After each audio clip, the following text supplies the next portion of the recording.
mais uma edição do nosso podcast. E foi pensando em você que este canal foi criado.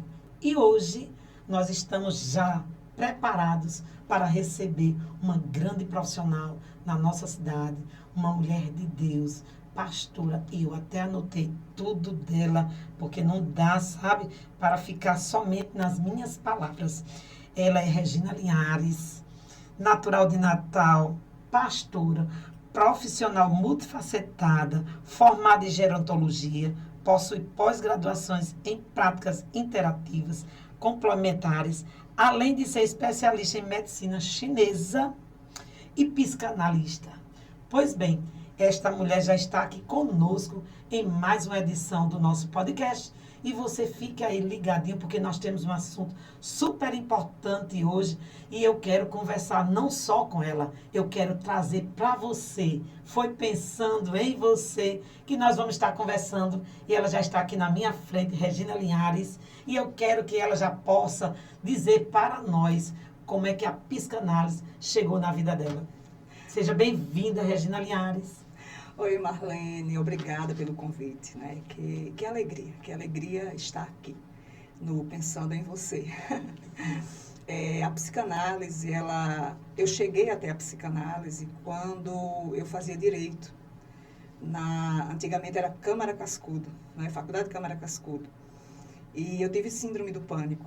Eu não sabia a princípio, né? Eu tinha um escritório de contabilidade e tive síndrome do pânico e lembro que um colega viu a minha situação, né, que estava muito difícil, para mim eu tinha dificuldade, eu achava que tinha dificuldade respiratória, né, respirava, parece que o ar que eu inalava, ele não supria a capacidade instalada do meu pulmão, e lembro que esse colega se dirigiu a mim e disse que eu tinha um professor de Direito de Teoria Geral do Estado, e ele disse que ele era psicanalista. Eu nunca tinha ouvido falar sobre isso, né? Eu disse, o que é isso? Ele disse, olha, não sei te explicar, mas sei que ele atendeu um casal, e esse casal, né, estava numa situação bem delicada, e assim, foi um divisor de águas na vida deles.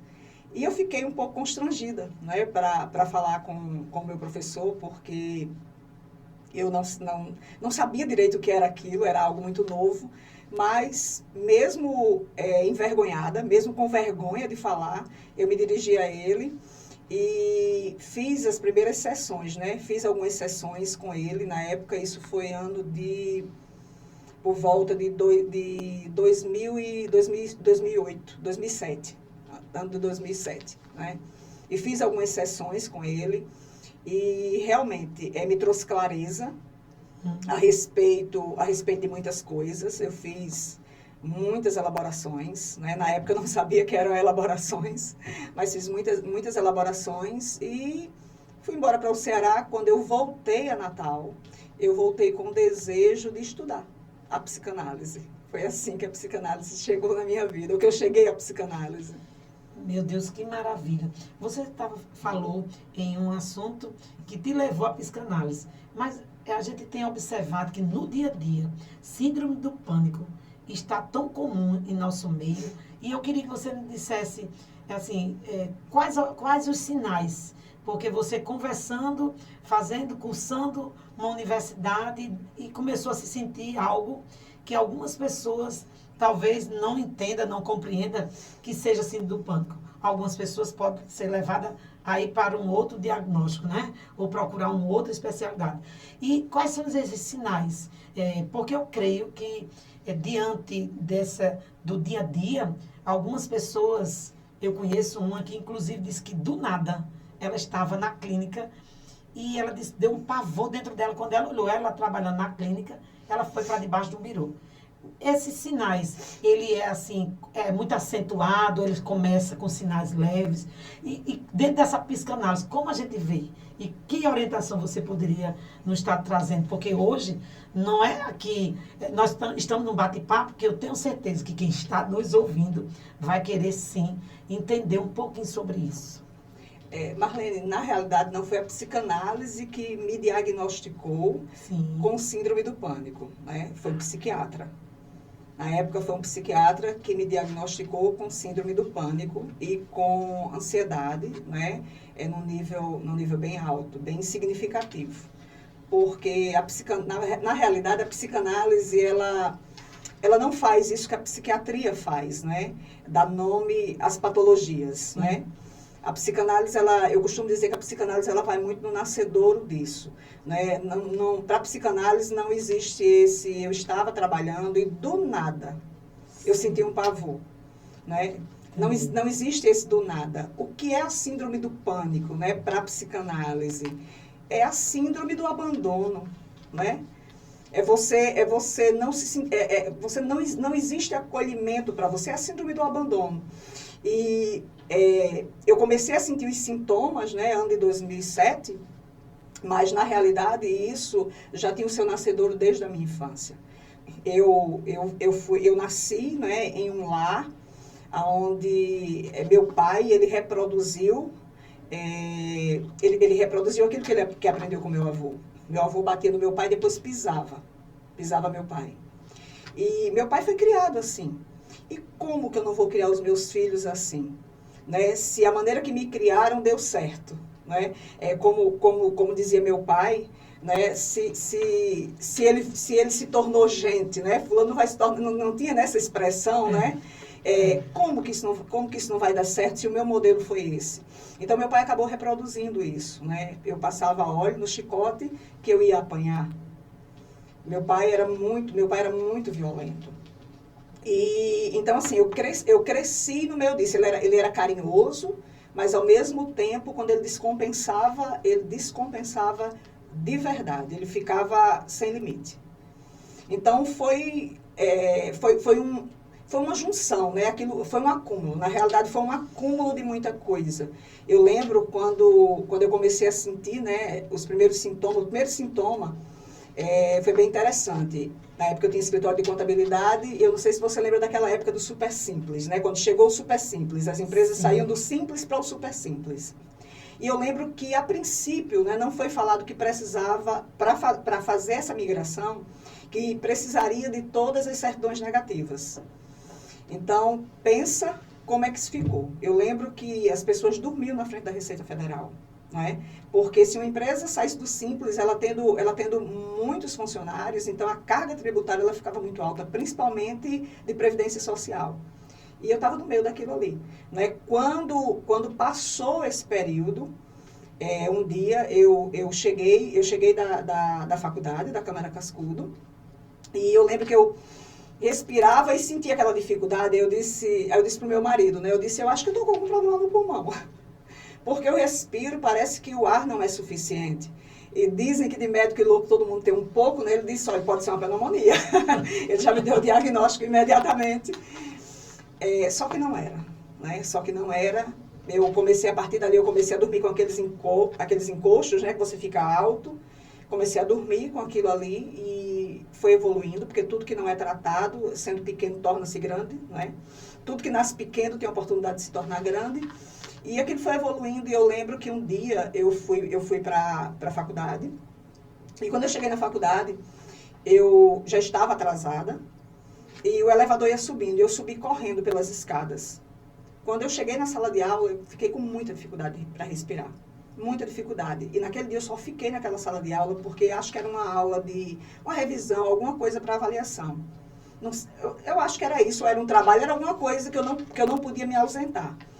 E quando o Laércio foi me buscar na época, né, meu escritório era ali em Lagoa Nova, e naquele dia, quando eu tinha aula à noite, a gente ficava lá no escritório, porque como era uma casa muito grande, tinha uma suíte lá atrás, então a gente organizou essa suíte pra gente, quando eu precisava trabalhar até mais tarde, porque você sabe que eu morava em sítio, né? Isso. Então era um pouco complicado o acesso tarde.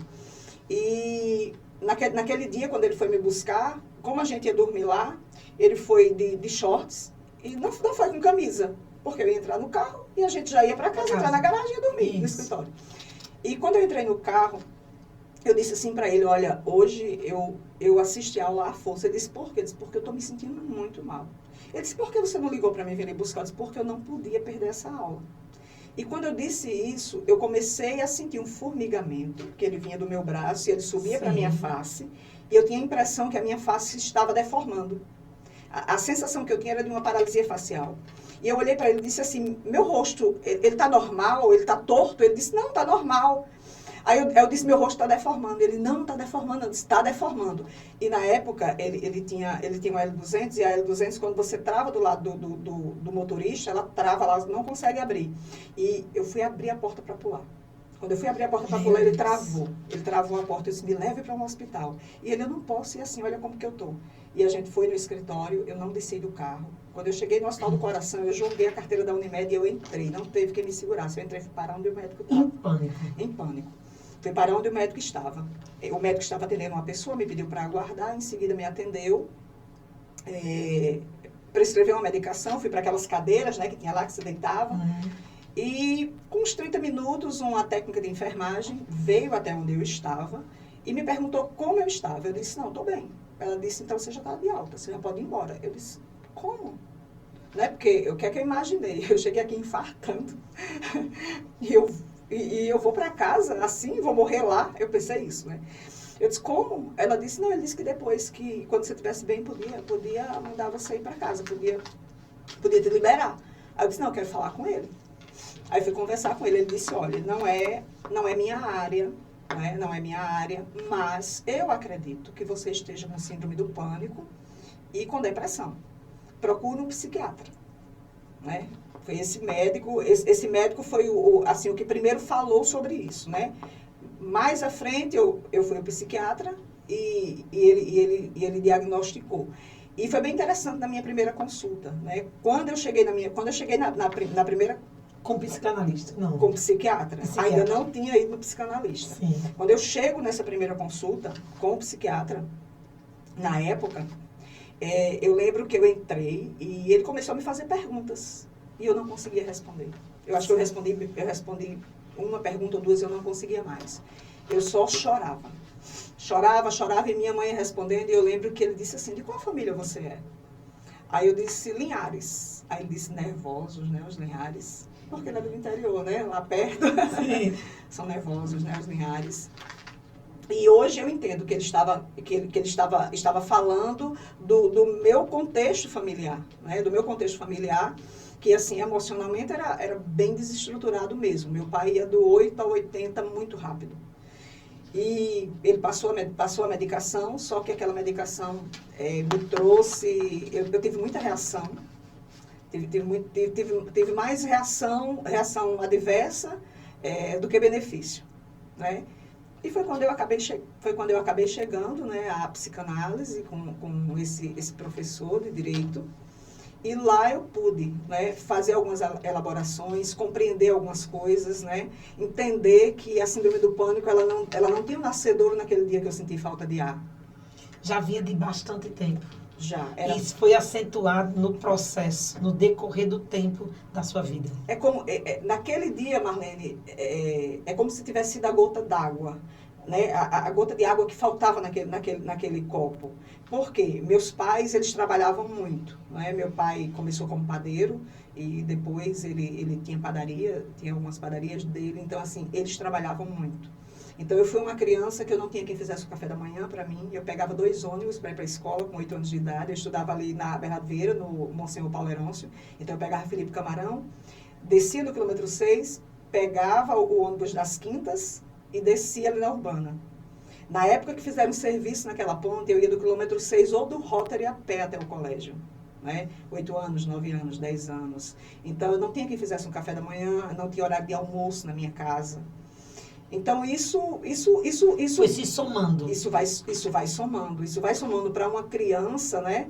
Para uma criança, ela não consegue entender aquilo ali, né? Mas existe uma mãe e existe um pai, né? Que acaba que eles não são presentes e ele procurava suprir a ausência com aquilo que o dinheiro comprava.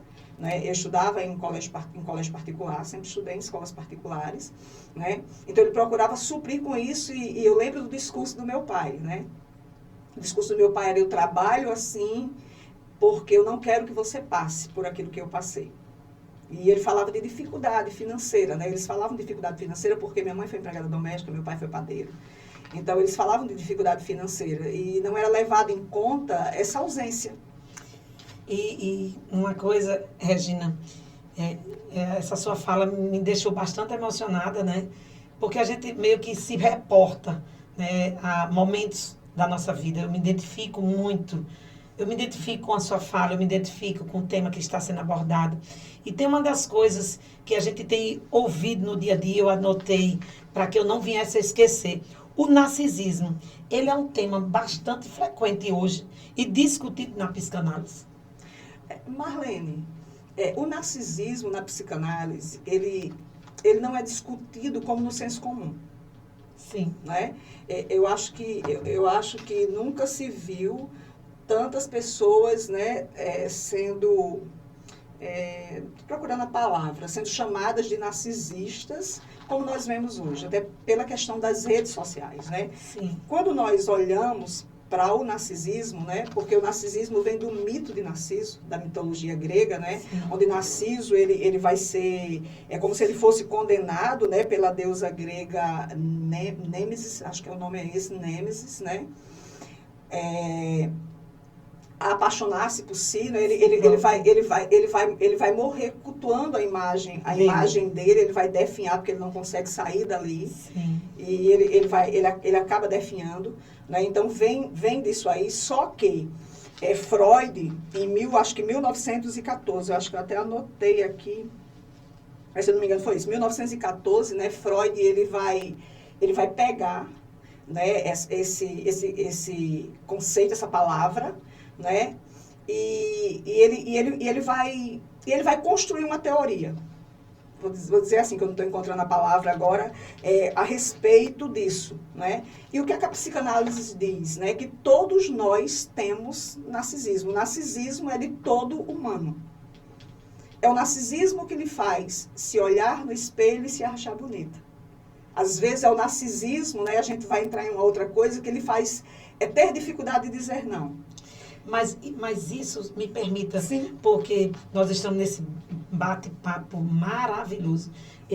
Mas nós temos que ter cuidado com por mais que nós tenhamos um pouco desse narcisismo, mas se não tivermos cuidado, isso pode nos afetar mentalmente, não pode?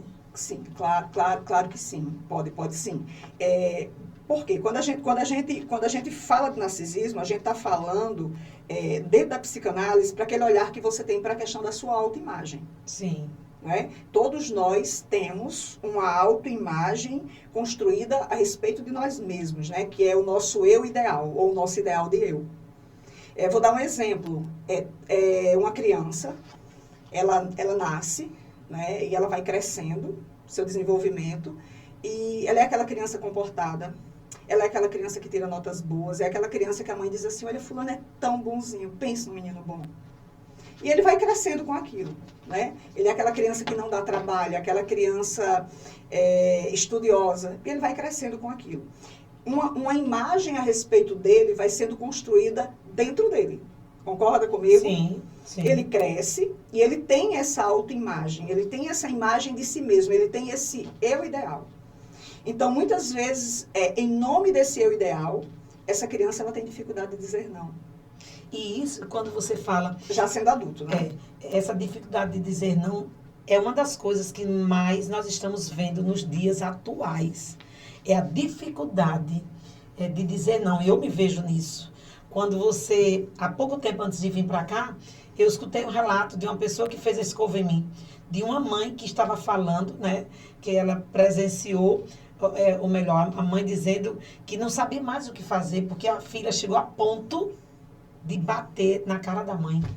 Devido, a mãe sempre cedia, a mãe sempre, tudo que a filha queria, a mãe permitia. E nesse dia, quando você olha todo esse contexto, que nós, da psicanálise ter chegado na sua vida, assim, do pânico, que agora nós entramos num assunto que onde as pessoas constroem essa imagem e nós temos que ter cuidado nesse dia a dia, desse adoecimento que está acontecendo. Né? Eu acho que é muito difícil dizer não para quem você ama. É muito difícil você dizer não para uma situação que você sabe que, às vezes, para você seria importante o não, mas para aquela pessoa o não é importante. Me diga aí, como a psicanálise leva, assim, conduz a pessoa numa situação que se encontra desse momento do narcisismo? Porque, assim, essa cultura que eu construí, que eu sou, que eu posso, e de repente eu me deparo com essa situação. Marlene, quando você traz esse exemplo dessa mãe, né, que a filha chegou a bater nela, Sim. Porque ela tem essa dificuldade de dizer não, né? Na psicanálise, assim, a gente não generaliza. Sim. Você é por causa disso e todas as pessoas que acontecerem isso, é isso. Não. É muito no 1 a 1. Só tem como dizer alguma coisa a respeito dela fazendo uma escuta dela. Por quê? Porque ela pode transitar nesse lugar, né? Da criança que era boazinha, que cresceu e que acaba negociando os limites dela. Sim. Mas, de repente, também pode ser uma reparação de algo. Eu acho que é Melanie Klein que vai falar sobre... Eu acho que é Melanie Klein, não tenho certeza, salvo engano, sobre acho que é a reparação maníaca. É alguma coisa assim, eu não lembro agora porque faz muito tempo que eu li. Mas ela pode, de repente, estar reparando algo. Essa dificuldade de dizer não pode ser reparando algo, tá entendendo? Pronto, o meu pai, ele me dava coisas que o dinheiro podia comprar e ele reparava com isso. Para ele reparava a ausência. Sim. Não é verdade? Ele reparava a ausência dele. Compensava. Isso. Era uma maneira dele de compensar isso. Uma outra pessoa já pode fazer isso e ser uma maneira de compensar a agressividade. Então, assim, cada pessoa... nós somos indivíduos. Então, assim, isso é visto na psicanálise por uma lente muito, muito singular para cada pessoa. É uma lente única. Só na escuta, só ouvindo esse sujeito, tá entendendo? Só ele se ouvindo é que ele vai conseguir elaborar isso aí. E às vezes, assim, as pessoas elas têm muita resistência para um processo terapêutico com um psicólogo ou para um processo analítico, né? Uma análise com um psicanalista, porque na psicanálise nós chamamos análise. O sujeito que vem, ele analisando, e eu que escuto, eu sou analista. E por que chama ele de analisando? Porque ele que vai se analisar a partir de se escutar, né? De quando ele se escuta. Porque quando você fala, quem é a primeira pessoa privilegiada na escuta da sua fala? Você. Porque, afinal de contas, você pensou, saiu de você. Então, antes de chegar ao meu ouvido, isso já passou por você. Isso já passou por você. E existe uma resistência em relação a isso, porque... às vezes, o difícil não é você pagar um processo analítico, um processo terapêutico com um profissional psi. O difícil é você se ouvir falando sobre aquilo. É muito. Agora, eu fico aqui, você falando e eu pensando. Diante dessas dificuldades, que isso está... Você sabe que é corriqueiro, nós podemos dizer esse termo, ou melhor, está comum em nosso meio, a dificuldade de dizer não para o outro. E com essa dificuldade, isso tem levado esse adoecimento no sentido emocional, e dentro da psicanálise, como a gente, assim, que orientação a gente poderia ter? Achei importante quando você disse, porque mesmo eu relatando uma situação que eu ouvi, eu não presenciei, mas eu já vi também situações dessas. Então, você disse, de cada indivíduo, ouvir e se fazer ouvir, às vezes você nem consegue falar, né? Isso afeta muito o emocional, a saúde emocional das pessoas. Marlene, como eu estou falando por uma lente psicanalítica aqui, Sim. né? O sujeito, no set analítico, ele só vai conseguir falar aquilo que ele consegue ouvir. Aquilo que ele consegue se ouvir falando. Né? E na psicanálise, o silêncio, né? O silêncio também diz muita coisa. Eu lembro, quando eu comecei o meu processo, vou abrir aqui um pouquinho da minha intimidade. Quando eu fui fazer análise, né? Depois que eu fui... a princípio, eu fiz algumas sessões pontuais com esse meu professor e deixei. Mas quando eu fui realmente fazer um processo de análise, entrei para fazer o meu primeiro percurso, né, em psicanálise, e era obrigatório. Para mim e para a clínica, eu precisava fazer a minha análise pessoal. Eu não queria. Eu não queria. Eu não queria fazer, eu tinha muita resistência. Tinha muita resistência, né? E o que é a resistência? É o medo. É o medo de ter que lidar, né, com coisas que se acha que já tá resolvida, com aquilo que você não quer se ouvir falando, com aquilo que você não quer mexer. Então, eu tinha muita resistência. E eu lembro que eu chegava atrasada. Eu esquecia o meu horário, eu esquecia o dia. Era incrível, eu acordava pela manhã e dizia, hoje eu tenho análise. Eu esquecia. Quando chegava tarde, eu esquecia. E eu fazia análise num lugar que tinha um valor social. Que tinha um valor social.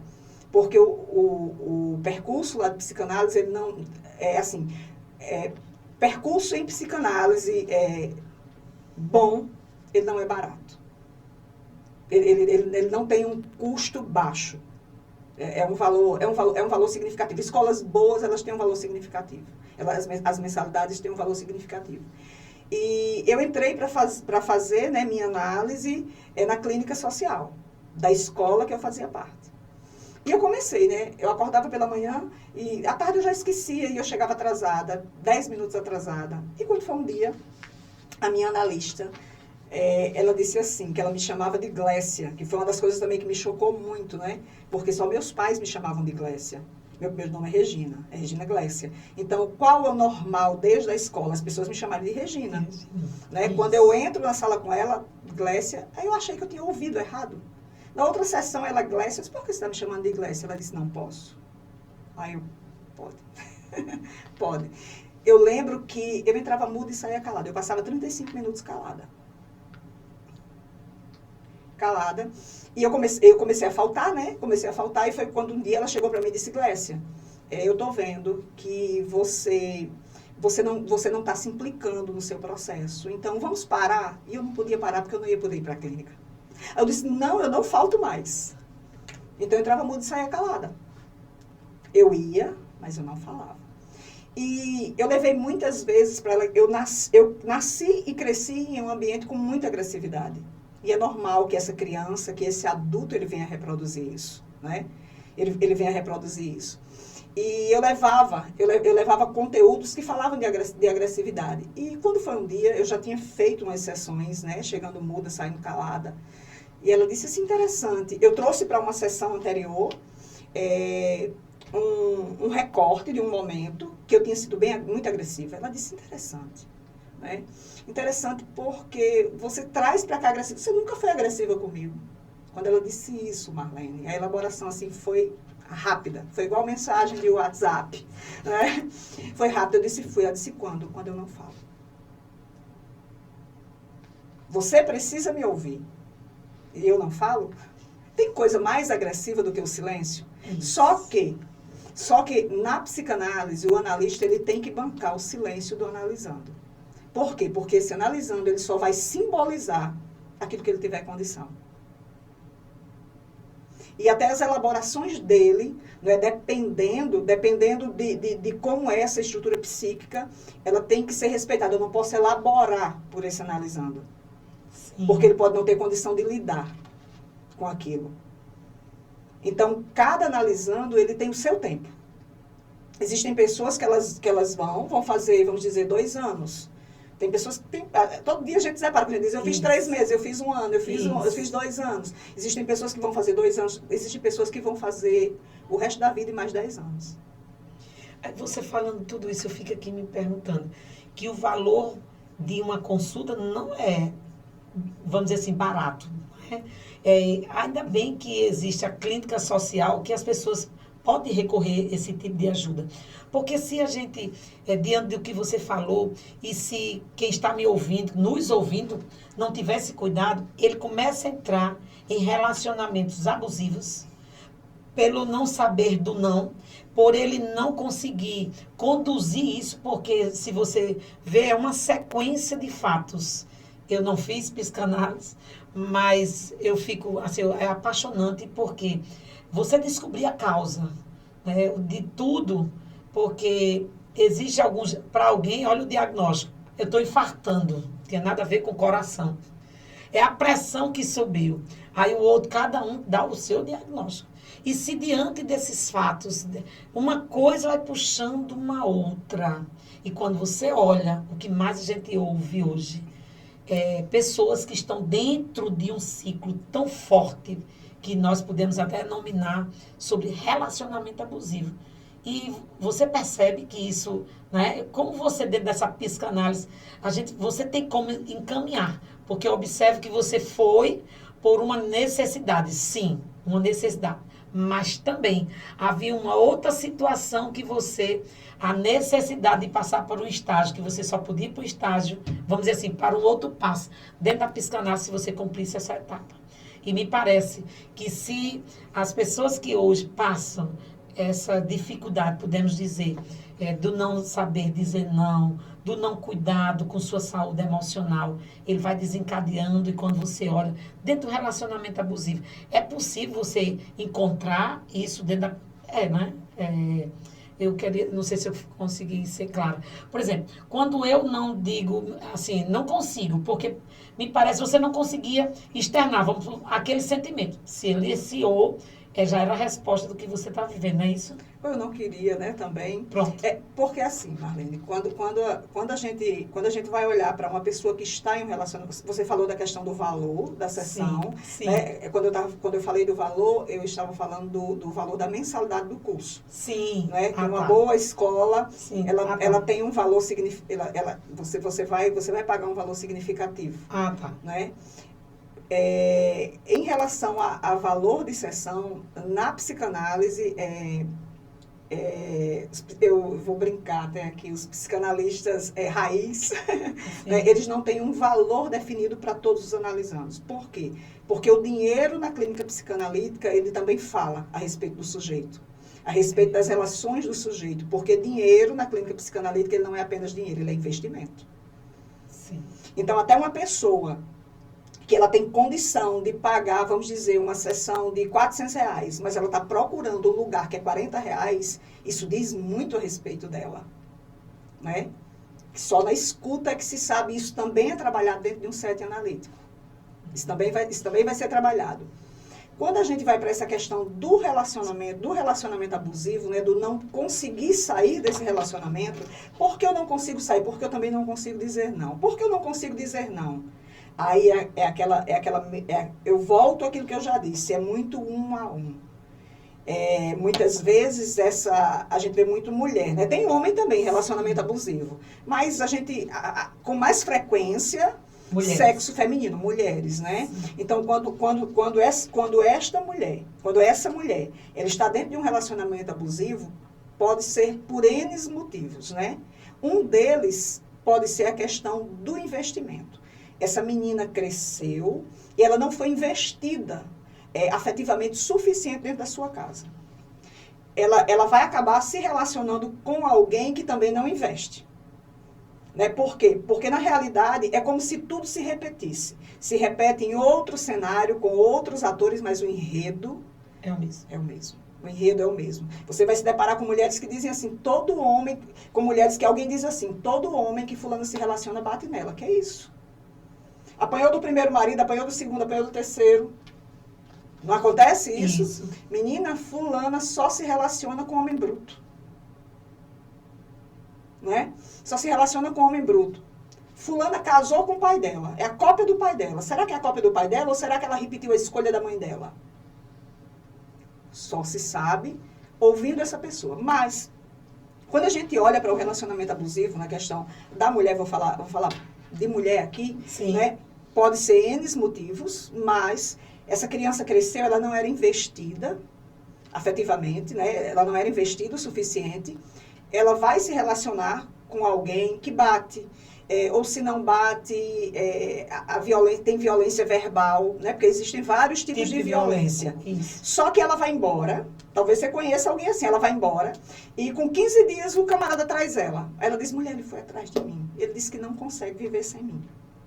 Já escutou esse discurso? Sim, ele disse que não consegue viver sem mim. Ele disse que me bateu porque ele morre de ciúme. Ela está num lugar propício a ser investida. O que é que ele disse para ela? Eu não vivo sem você. O que era que faltava lá atrás? Alguém que não vivesse sem ela, ou que vivia sem ela. Não é verdade? Que ela praticamente não... Era como se não existisse. André Green, ele tem um conceito bem interessante. Eu tive um módulo, né, de Green, acho que pronuncia assim, que é um psicanalista francês, né, que ele vai falar do conceito da mãe morta, que trata-se, né, de uma teoria que descreve a situação a qual a mãe, ela após sofrer uma perda, um trauma significativo, algo que afetou ela, né, ela se torna emocionalmente inacessível ao filho. Então, a ausência dela se faz presente na presença. É uma ausência que se faz presente na presença dela. Né?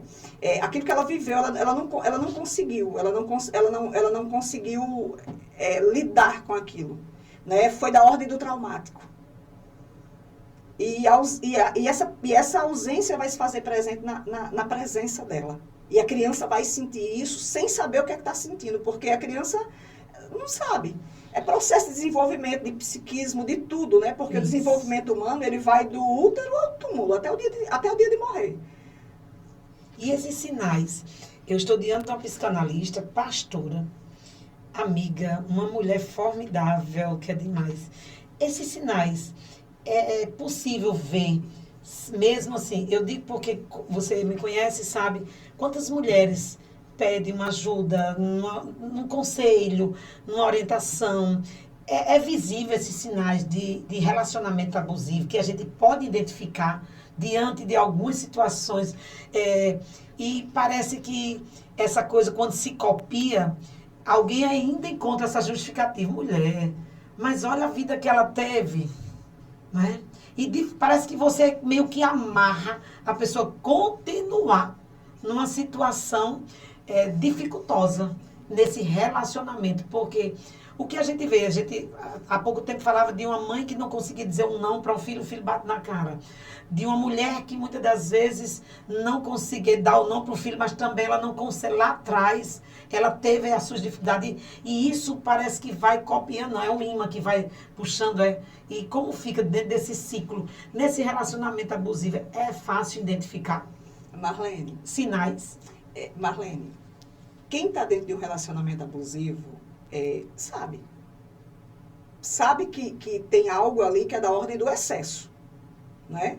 Não tem como uma pessoa me violentar verbalmente e eu não perceber que aquilo é da ordem do excesso. Mas não é sobre aquilo que eu sei, é sobre aquilo que eu consigo. Eu costumo dizer isso. Quando uma mulher que está dentro de um relacionamento, onde há violência verbal ou física, né? Quando ela já foi embora várias vezes, aquele parceiro, né? Aquele companheiro dela foi buscar, ela diz, olha, mas ele disse que não vive sem mim. Onde é que ela está colocando essa responsabilidade? Nele. Não é verdade? Ele não vive, eu volto por causa dele. Que poder eu tenho sobre você? Que poder eu tenho sobre você? Quando eu terceirizo isso, que poder eu tenho sobre o outro?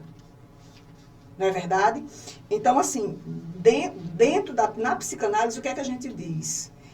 Isso não vai ser apagado. Aquela pessoa ela não vai sofrer amnésia. Mas na psicanálise, a gente diz que você não muda a direção do vento, mas você ajusta as velas para que você possa chegar onde você precisa. Porque quando eu sei porque eu estou dizendo que eu permaneço porque ele foi me buscar, porque ele não vive sem mim, ele disse que vai se matar. Ele disse que me bateu porque ele tem muito ciúme, ele não consegue lidar. Porque ele já foi traído. O que é que eu estou fazendo? Eu estou colocando essa responsabilidade no outro. Eu estou por causa dele, não é por causa de mim.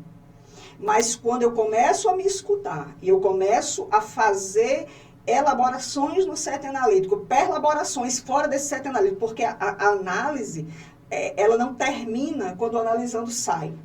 Após 35 minutos, 40 minutos, 50 minutos. Não, ela continua. Você está lá lavando louça e assim, existem cortes na sessão, né, que eles são feitos, né, com muita precisão. Eles precisam ser feitos naquele momento. Existem intervenções que elas não podem passar do ponto. E existem cortes, né, fim de sessão, que tem que ser feito no ponto certo. Por quê? Porque se vai levar o sujeito a pensar a respeito daquilo. Se eu falar papel, cada um de nós, né, cada um de nós vai ter os seus significados a respeito do papel, os seus significados e significantes, né? Sim. Como fala Lacan, significado e significante. Se eu falar papel, você pode lembrar o papel do podcast. Sim. Né? Se eu falar papel para ele que está aqui, ele pode lembrar do papel aqui. Que foi colocado aqui. Se falar papel, eu posso lembrar do papel que eu coloquei aqui para mim não esquecer algumas coisas. Sim. Né? Eu, então, posso lembrar de um caderno, do meu primeiro caderno de papel. Então, assim, é um significado que puxa outro significado e vai. Então, quando na sessão, quando na análise, né, esse corte, esse fim de sessão, ele é feito muitas vezes no tempo certo, esse analisando, ele sai, vou usar até uma expressão popular, vou brincar, ele não sai com uma pulga atrás dele, ele sai com um cachorro pendurado. Ele vai pensar, ele sai incomodado. A análise, né, na psicanálise, ela causa incômodo. Porque o incômodo, muitas vezes, é que lhe tira do lugar que você está. E por que eu digo que eu não posso, como analista, elaborar por você? Porque você já tem a sua amiga para lhe dizer, mulher, saia disso. Você já tem sua amiga. Só que, na análise, as pessoas chegam muito, às vezes, né, querendo saber o que é que elas devem fazer. E o que é que você acha? É o que eu mais ouço no set analítico. O que é que você acha que eu devo fazer? Transfere, me permita, não é que não é pergunta e resposta, não, mas é nesse bate-papo que a gente vai se descobrindo e entendendo algumas coisas. Meio que transfere a responsabilidade, né? É assim, do que eu tenho que fazer, Todo mundo gosta, né, disso. Por quê? Quando eu transfiro a responsabilidade, Marlene, se não der certo, de quem é a culpa? Eu lembro que eu fiz um curso no Sebrae chamado Empretec. E eu tive um facilitador chamado, acho que era Flávio. E eu lembro que quando nós íamos falar, né, existem pessoas que têm isso muito forte, é a gente, ela não fala por ela fala por todo mundo. Então eu lembro que ele contou uma historiazinha de um índio, era um índio e um homem branco, e eles eram amigos, e um dia os índios disseram que iam invadir e matar todos os homens brancos. E o homem branco chegou para ele e disse, fulano, os índios vão vir e vão matar a gente tudinho. Ele disse, a gente quem, cara pálida? Como quem diz, eu sou índio, fale por você. Então, todas as vezes no Empretec, que se falava a gente, ele dizia, a gente quem, cara pálida? Eu nunca esqueci. E o que é que ele estava falando? Que eu tinha que ter responsabilidade. Tá entendendo? Então, na hora que você me pergunta, você quer terceirizar isso de alguma forma. E, às vezes, isso é de uma forma totalmente inconsciente. Quem quer problema, né? Na hora que eu lhe pergunto, eu estou, a alguma medida, me aliviando daquilo ali. Então, assim, toda semana tem alguém que diz, e o que é que você acha que eu tenho que fazer? Aí eu devolvo a pergunta, eu disse, o que é que você acha que deve fazer? Aí é interessante como aquela pessoa tem uma resposta. E nós estamos chegando já ao final do nosso podcast, pensando em você. Eu tenho certeza que trouxe esse tema emocional. As emoções, a gente lida todos os dias com ela.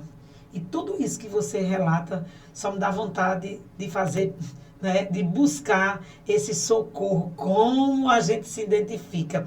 Olha, os sinais, eles são visíveis, né, desse relacionamento abusivo.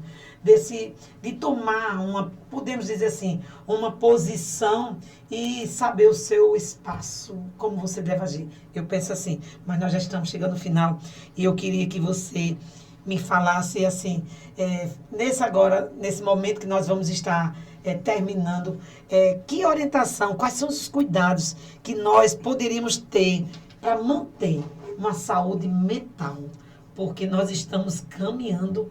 Outro dia eu escutava alguém dizer para mim, minha gente, é uma casa assim, outra não, com pessoas com depressão, com isso, com aquilo. Quais esses cuidados para a gente finalizar, mas quando você for finalizar, eu quero que você diga o seu consultório, né? Lá onde, como você atende, deixa o endereço aqui, porque nós vamos estar colocando, né? E dizer para você, cada dia que se passa, eu lhe admiro mais. Meu Deus, tem que fazer agora esse momento assim de declaração, porque vale a pena, né? Você pode dizer pra gente? Você só repete a pergunta? Eu disse que assim... Porque eu me derreti na declaração. Oh, meu pai. Assim, para a gente finalizar esse momento precioso, né? Que nós falamos aqui sobre a questão da psicanálise, das emoções, de tudo que foi aqui abordado. Quais os cuidados que poderíamos ter para ter uma saúde diante de tudo isso que nós estamos vivendo no dia a dia, para ter uma saúde emocional, para ter uma saúde mental? Marlene, tem uma série da Globoplay, que eu gosto muito dela, chamada Sessão Terapia. E acho que o último episódio dela, né, a última temporada dela, que eu acho que é a 5ª temporada, que é Selton Mello e Rodrigo Santoro, porque assim, cada analisando dele faz 5 sessões. Então você vai assistir os episódios com 5 sessões de cada pessoa, acho que são 4 pessoas, 5 sessões. E é muito interessante aquela construção. Mas tem um episódio que ele se descompensa, ele é analista e ele se descompensa. E ele não percebe que a pessoa que ele vai fazer escuta chegou. E ela fica ouvindo ele está descompensado no telefone, né? E quando ele termina, ela diz assim, eu acho que você tem que fazer terapia. Aí ele diz assim, todo mundo deveria fazer terapia. Né? Eu, Regina, penso que todo mundo deveria fazer terapia. Ou análise com um psicanalista sério, né? Porque qual o maior desafio dentro de um set analítico? Não misturar o meu conteúdo com o seu. Porque sempre vão chegar conteúdos parecidos. Idênticos. Sempre vai chegar. Esse é o maior desafio, né? Por isso a supervisão e a análise pessoal em dia.